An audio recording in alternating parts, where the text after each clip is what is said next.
Hey guys, so good evening. This is kind of my night video here for Sunday, April 5th.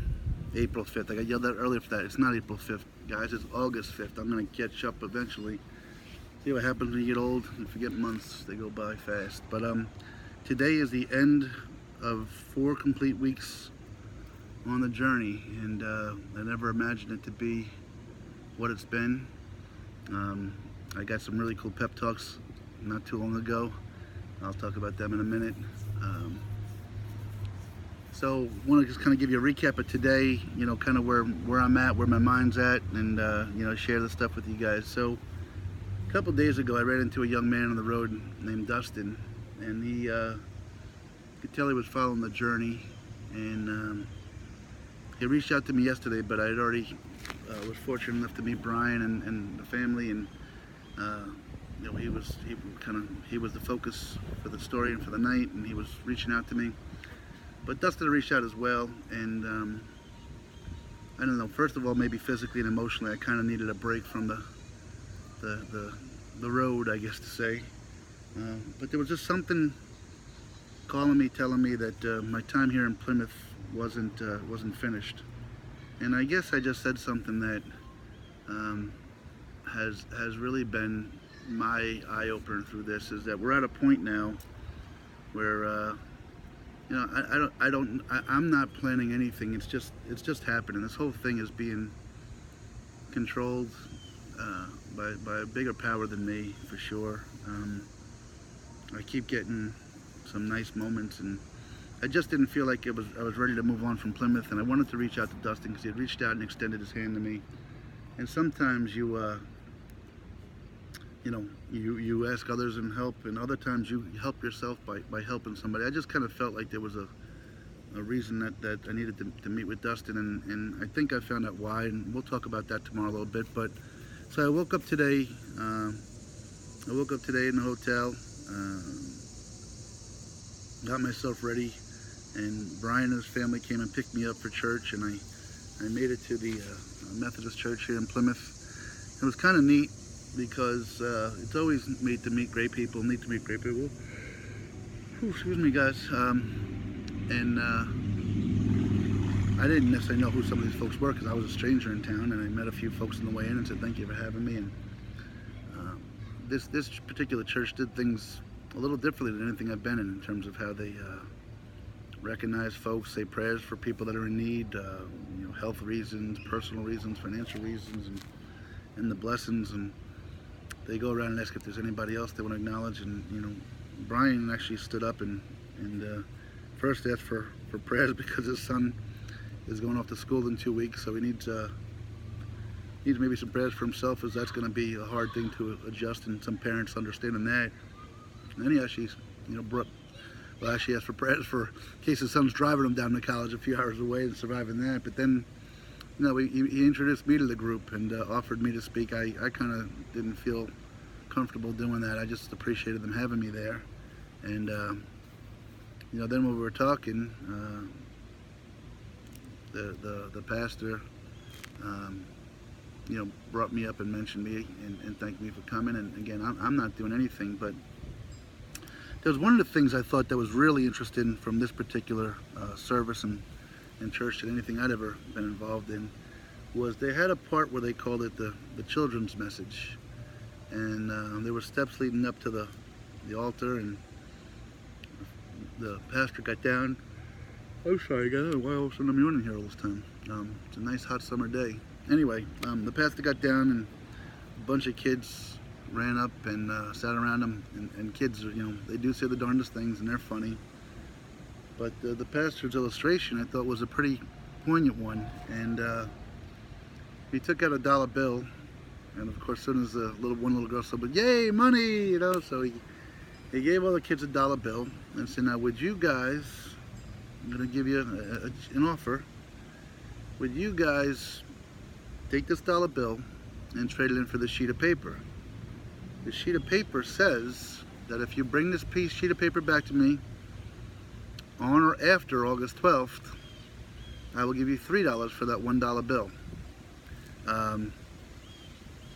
And the kids kind of looked around, and one little girl kept coming back to on or before August 12th, trying to renegotiate. He said, no, on or after August 12th. And he kept telling her. But, you know, and surprisingly, most of the kids, I would have thought most of them would have been for the immediate gratification. But most of them made the exchange of the dollar for the $3 promise. And then what was also funny was they immediately ran to their parents to kind of caretake that sheet for $3, and they would say, no, no, no, this is yours to hold on to. But the illustration that the pastor was making is that that paper, in and of itself right now, is useless. In their hand at this very moment, that child cannot take that piece of paper and buy an ice cream or a candy bar or anything else with it. That's essentially a worthless piece of paper, unless you have faith. If you have the faith and the trust that behind that piece of paper is a man that's going to back it up and give you $3, then that paper is worth something. And that was the illustration he was using to the kids, but it didn't just have to be the kids, it struck home with me.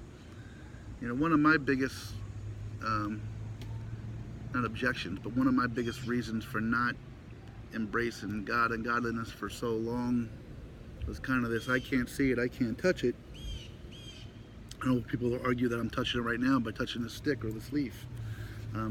But you know, if I can't see it, I can't touch it. I'm not here to say it doesn't exist, but you know, I don't know. Maybe it does, maybe it doesn't. I just don't want to devote my time to this here. And but there's kind of, that's what faith is. And another funny moment was when the pastor brought up a picture of Oprah and said, you know, she has these phrase, and all of a sudden some folks in the audience started saying, you got a car and you got a car. And he said, no, that would really be a leap of faith. He said, no. I guess he brought up a phrase that Oprah used to use, saying, fake it until you make it. And he talked about himself as his first day as a teacher. And sometimes in life, you know, we get involved in situations that we got to pretend we know what we're doing, being a parent for the first time, heck, dating for the first time, and relationships, and you know, but the pastor wanted to have a different phrase, which was faith it until you make it. You know, if you need something to lean on, you know, lean on faith and so forth. And I just thought it was a cute play on words. And thereafter, I got to stick around a little bit and meet some of the folks that came up, and a lot of them wished me well. Most of them didn't know what I was doing yet, and maybe they'll catch on to it, or with me handing out some cards, they'll look into the site and support it. And some did support what I was doing and say, great, you know, journey and good luck with it. And then Brian and his family dropped me off at a McDonald's, and I kind of talked to my kids and got charged up. And then Dustin came out and grabbed me. And I just felt like I needed to spend another day in Plymouth and getting to meet these folks. I've met so many people along this journey, and I've met all kinds. I've met Republicans and Democrats. I've met conservative and liberal. I've met wealthy and I've met not wealthy. I've met, you know, I don't want to say radical. I haven't met really anybody radical, but just different personalities. And that's what I'm trying to do, is observe those personalities. And there was definitely a reason I got called here today. But just to share with you guys what's going on, I'm staying in Plymouth today. And I'm going to head out to Hannah tomorrow. I'll be doing Valparaiso Tuesday. And if I can get to Hammond, I was originally going to do Merrillville. Merrillville's not that far past Valparaiso. That was going to be kind of my rest day where I didn't go that far. But I got to try to get up to Hammond with the intent of making Chicago on Thursday. And then from there, I'm going to reach out to some folks. Some folks have waiting for some feedback from a couple people, but others have reached out and say, contact a friend of mine, and this and that. And so I think there'll be some contacts in there. You know, honestly, I'm hoping to spend one day. I won't get there Thursday night, but maybe I'm hoping to spend one day in the inner city and one day with some folks. I'd like to be able to give that perspective, and one day kind of almost maybe see some touristy things while I'm meeting people. And then Sunday, I'm working on some plans with somebody where they're going to come in, and maybe we might drive down to St. Louis and start the journey from there, and I'll start rolling out the journey from there. But I got to talk about a couple of things. So one person that I haven't talked to, I said Sunday was going to be my recognition day, and there's a lot of people to recognize, and maybe I'll do a live stream about that, or a separate video. In fact, maybe I'll do a separate video right after this, about what I'll call my Sunday recognition. But so here's something that happened recently. It's funny how, one of the things you learn in life is that you can't make everybody happy, and all I could try to do is be as transparent as I can be, and be as honest as I could be with myself and with you guys in this journey. And I don't really have an agenda, and I kind of talked about that this morning because I don't even necessarily know what my mission is on this thing. I know what it was, I know what it's becoming, and again, I just kind of call it the restaurant. I don't offer just hamburgers, I don't offer just steaks, I offer seafood and chicken. Look, if people, whatever is causing folks to be, I'll use the word inspired or supportive of me and my journey, that's fine with me. I don't really care what the reason is. If it's my love for my kids, if it's my love for my country, if it's other people supporting me in positivity, if it's understanding that the point the thumb mantra and teachings is something that really should be worldwide, and what a better world it would be, and as kumbaya and